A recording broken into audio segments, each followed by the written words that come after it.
Most important आज्ञा जो Bible की है, सबसे बड़ी और इंपॉर्टेंट, वो ये है, जाओ और सब जातियों के लोगों को चेला बनाओ। और अगर आप देखेंगे कि कौन लोग हैं जो मुसीबत आने पर निकल जाते हैं, वो वही होंगे जो सुसमाचार की सेवकाई में। अदरवाइज जो अन्य जातियों के साथ होता है, उनकी लाइफ में प्रॉब्लम होती है, कुछ दिक्कत आ जाती है, कुछ रोग आ जाता है, उसमें वो चले जाते हैं। ऐसे ही उन लोगों की लाइफ में भी होता है जो है तो क्रिश्चियन लेकिन अपनी लाइफ को सेवकाई के लिए नहीं दिया हुआ। आप अगर कंपेयर करेंगे तो उन लोगों की लाइफ अन्य जातियों की और उन लोगों की लाइफ में आपको कोई फर्क नजर नहीं आएगा। आप उनके घरों में जाके चेक कर लो, सेम स्टोरीज। फर्क किन की लाइफ में है?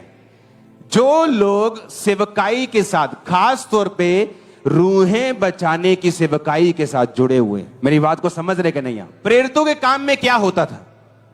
बाइबल कहती है कि सब कुछ एक छत के नीचे था। उस आयत को हम पढ़ेंगे। विश्वास करने वालों की मंडली एक चित्त, एक मन थी। कोई अपनी संपत्ति अपनी नहीं कहता था, सब कुछ साझे में था। प्रेरित बड़ी सामर्थ्य से जी उठने की गवाही देते रहे। सब पर बड़ा अनुग्रह था। कोई भी दरिद्र नहीं था।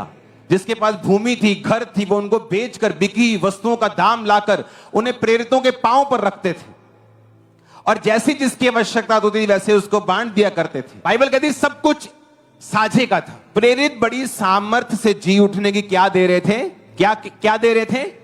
वो लोग गवाही दे रहे थे। अपने पड़ोसी को बोलो। यानी वो सुसमाचार का क्या कर रहे थे? प्रचार कर रहे थे। हाँ या ना? क्या कर रहे थे? वो रूहें बचाने की क्या थे? सेवकाई में थे। और बाइबल कहती जो लोग उसके साथ थे, प्रेरितों के साथ, वो भी उसी सेवकाई का एक हिस्सा थे। इसीलिए आप देखते हो उन लोगों की लाइफ में ज्यादा चमत्कार होते थे। उनको हीलिंग की जरूरत होती थी, डिलीवरेंस की जरूरत होती थी, तो परमेश्वर उनको छूता था, उनको छोड़ता नहीं था। क्यों? उनका एक मकसद था जीने का। हालेलुया।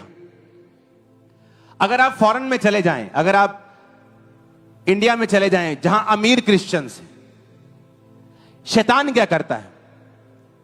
वो नहीं चाहता, अब उसे मालूम है कि ये बंदा या ये बंदी क्रिश्चियन बन गया और उसे यह भी मालूम है कि इसे सच्चाई मालूम हो गई है, मैं इसे खींचकर वापस नहीं लेके जा सकता। अब वो ये करेगा कि अगर ये क्रिश्चियन रहता है तो मैं ये मेक श्योर करूं कि इसका फायदा कम से कम परमेश्वर के राज्य को हो। कितने मेरी बात को समझ रहे हैं? दुश्मन की सोच अगर आपको मालूम ना हो, आप उससे जीत नहीं सकते। तो शैतान क्या करता है? उसे मालूम है कि अगर मैं इसको कम से कम इफेक्टिव कर दूं और इसको मैं सेवकाई से, जो रूहें बचाने वाली है, उससे अलग कर दूं, तो ये मेरे लिए नाम मात्र सा रह जाएगा। कितने मेरी बात को समझ रहे हैं?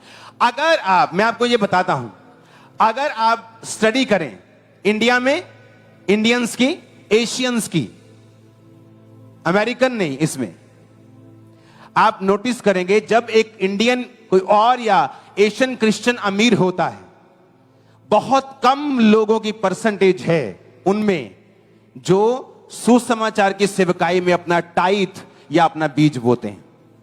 मोस्टली पता क्या करते हैं? एक एनजीओ बनाएंगे और विडोज की हेल्प कर देंगे, एनजीओ बनाएंगे, गरीब की हेल्प कर देंगे।